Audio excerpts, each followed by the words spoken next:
Oke, standby, kamera ready, sound ready, 3, 2, 1, action. Halo semua dan selamat datang. Pada video kita ini, kita akan membahas tentang langkah-langkah teknik CBT atau Cognitive Behavior Therapy. Nah, dalam proses konseling psikologis. Nah, CBT adalah salah satu pendekatan terapi yang berbukti efektif untuk menangani berbagai masalah seperti masalah psikologis, stres, cemas, dan lain-lain. Teman-teman, di sini saya akan menjelaskan langkah-langkahnya. Yang pertama yaitu asesmen dan formulasi masalah. Nah, langkah pertama ini adalah kan asesmen. Konselor ini menggali informasi tentang masalah yang dihadapi klien, baik secara emosional, perilaku, maupun kognitif, melalui wawancara dan kuesioner. Wawancara seperti kita bertanya-tanya dan terus menggali bagaimana kita bertanya. Konselor juga untuk membantu klien ini untuk mengenali hubungan antara situasi, pikiran, perasaan, dan perilaku. Nah, teman-teman, kemudian langkah selanjutnya yaitu psikoedukasi.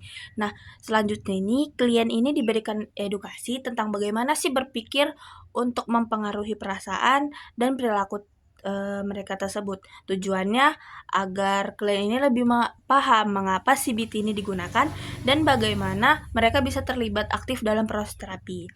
Kemudian, dalam langkah ketiga yaitu identifikasi pikiran otomatis yang negatif.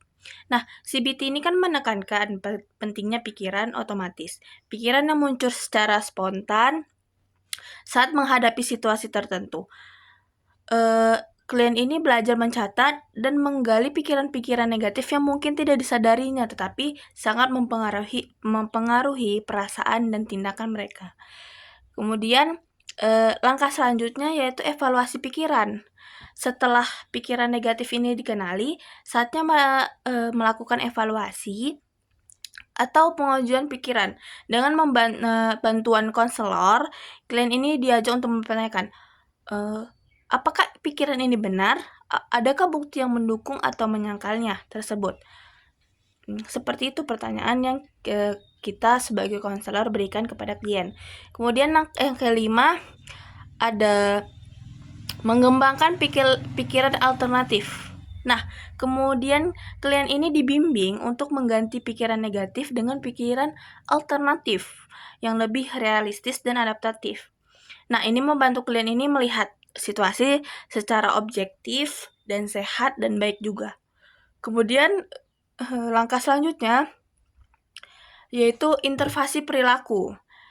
CBT ini kan tidak hanya fokus pada pikiran, tapi juga perilaku. Melalui teknik seperti aktivasi perilaku, latihan sosial, atau paparan belajar bertahap, klien juga bisa membentuk kebiasaan baru yang lebih konstruktif.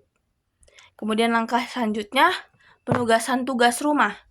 Nah, tugas rumah adalah bagian terpenting nih dalam CBT, yaitu klien diminta untuk menerapkan keterampilan yang dipelajari di luar sesi konseling ini, misalnya mencatat pikiran-pikiran kita, melakukan aktivitas positif, atau kita menyuruh mereka itu melakukan strategi-strategi baru. Kemudian langkah selanjutnya ada evaluasi dan review. Nah, setelah beberapa sesi, kemajuan ini dievaluasi.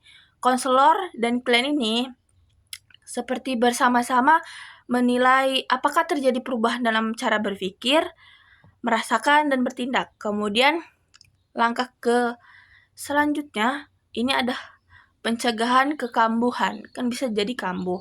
Sebelum terapi berakhir, klien ini dibekali dengan strategi untuk menghadapi stres dan tantangan di masa depan agar perubahan positif yang dicapai bisa bertahan. Kemudian terakhir nih, proses konseling diakhiri secara terencana. Konselor dan klien mengevaluasi hasil terapi, merayakan kemajuan, dan menyusun rencana jika suatu saat klien bisa kambuh dan membutuhkan bantuan kembali. Nah, teman-teman, itulah 10 langkah dalam teknik CBT yang digunakan untuk konseling. CBT adalah perjalanan kolaboratif antara konselor dan klien untuk membantu cara berpikir dan tidak hidup lebih sehat. Nah, terima kasih telah menonton. Jangan lupa like, share, dan subscribe untuk konten edukatif. Kecemasan adalah bagian dari hidup. Kuncinya adalah mengatur kadar kecemasan agar tidak jadi gangguan. Ada sejumlah cara untuk mengatur kecemasan agar di tingkat sehat. 1. Cognitive Behavioral Therapy, CBT. Dengan terapi ini, Anda belajar untuk menantang pola pikir piuh yang menjadi akar kecemasan berlebih. Ketika Anda mengubah cara berpikir, perasaan dan perilaku Anda ikut berubah. CBT bisa membantu dengan 3 langkah berikut. Pertama, identifikasi pikiran negatif. Kedua, tantang apakah pikiran negatif ini fiksi atau fakta. Uji pikiran negatif ini, apakah ada bukti objektif. Ketiga, ganti pikiran negatif dengan pikiran realistis. Contoh, Anda merasa kikuk tiap kali ketemu banyak orang karena Anda merasa orang lain itu menganggap Anda pecundang. Tapi sebetulnya, benarkah orang lain menganggap Anda pecundang? Atau ini hanya perasaan Anda saja yang tidak ada dasar faktanya? Coba kita lihat faktanya. Faktanya, Anda selalu diundang. Dan setiap kali Anda hadir dalam pertemuan itu, semua orang menikmati pertemuan itu. Jadi hanya karena Anda merasa kikuk, bukan berarti orang lain melihat Anda kikuk atau aneh. Jadi, ada baiknya Anda berhenti melihat diri Anda sendiri sebagai kikuk.